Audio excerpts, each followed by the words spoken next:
Well, now that the DCU is moving into apparently a new era with James Gunn and Black Adam succeeding, it's time to look back at the foundations and whether Zack Snyder ruined the whole thing or set up a very good base for them to move forward with new stories, or even whether Zack is going to come back.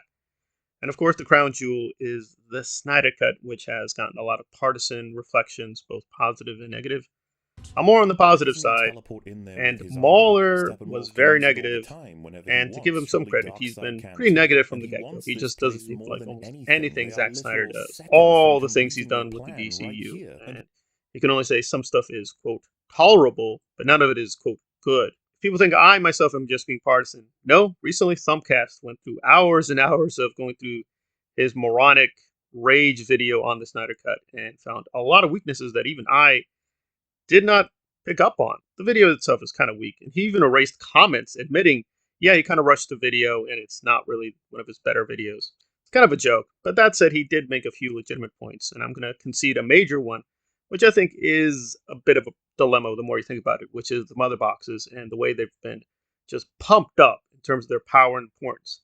Now, the mother boxes are powerful devices in the comics, but they don't operate like this. They have been really altered to fit the plot. To be fair, if we are going to use the comics to defend the Snyder Cut, we have to at least allow the comic book canon should be used against him too. And it does seem like he's really stretching the mother boxes to the limit. So he did make some valid points that the mother boxes are a little bit too convenient to the plot.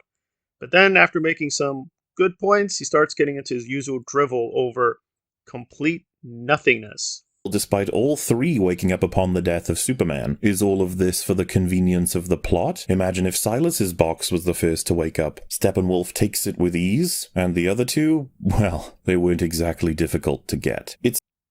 So why are there three mother boxes? Well, in the 4 hours they go through this pretty thoroughly, but there are three boxes because the boxes are given to these different races: the humans, Atlanteans, Amazonians. So when Steppenwolf comes back, tries to collect all three, the different races are alerted, hey, he's back.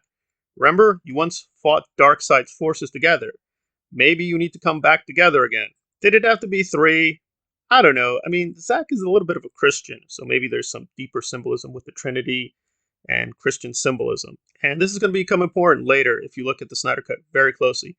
There's a lot of parallels to this film Excalibur and other mythical films that he grew up on and he really liked. A lot of puzzles with the Snyder Cut are because people are not aware of what Snyder's influenced by and think these are plot holes. They're not plot holes. They're just references to these older films.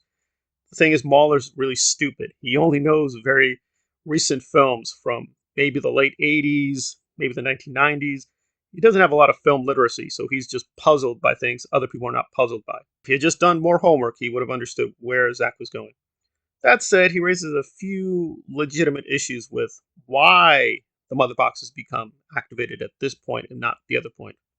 So why not make that announcement before he was even born, before he even got to Earth? He arrived like 35 years ago. You box things had a huge stretch of millennia to simply call in reinforcements, not to... Yes, it's a little too convenient, and I think this is where Star Wars comes in, which is another big influence on Snyder, that it's mighty convenient that the prophecy is activated at this point with Anakin, or that point with Luke, or with Rise of Skywalker, why Rey and Kylo are a dyad and they're predestined to fight Palpatine and things like that.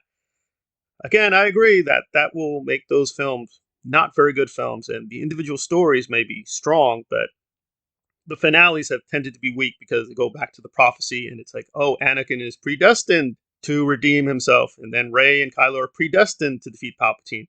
That really deprives the stories of a lot of weight because we know the good guys have to win. There's not much dramatic tension. I would say in the Snyder Cut, a lot is left vague.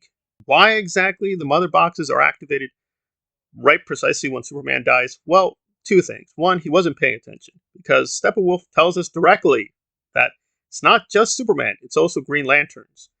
That to him, there are no active Green Lanterns and there is no Superman. So it's not just Superman dying, but that Earth is not defended by the Green Lanterns. In real life, Zack did want the Green Lantern in his film. He wanted John Stewart, I think. But Warner Brothers vetoed that idea. He worked it back into the plot so that Earth has not been defended by either Lanterns or Kryptonians, so he just wasn't paying attention to the movie. But this is directly addressed. But secondly, yeah, it is a little still convenient that why is it happening now? I would agree. It does seem that Zack is leaning on some prophecy that's implicit in the movie, but it's never really spelled out. But if that is true, that's a plot gap. It's not a plot hole. If you want to see it as a plot hole, that's fine. Others can see it as a legitimate plot gap. It's not a major problem. It's vague. Maybe you should provide more details. But again, it's not a problem for this film. Now, if in a sequel it's not addressed more explicitly, I would agree. That's not good. That should be given a couple of points off. But in this film, this is just setting up a lot. This is meant to be one of two parts. Apparently, he doesn't know that. A lot is left unexplained, but within a certain range, that is legitimate. And then he brings in completely nonsensical points.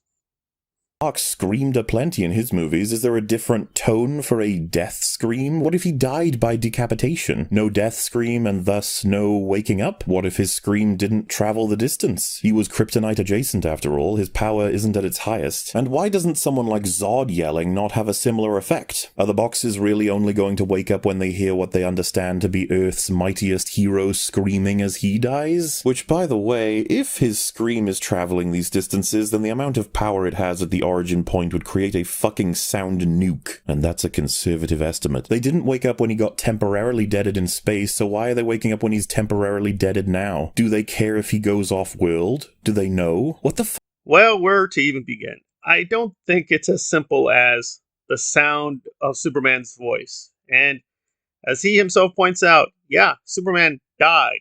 Temporarily. He temporarily died. Presumably the mother boxes are intelligent enough to notice this. If you're going to assume there are issues with the mother boxes being self-conscious, I agree.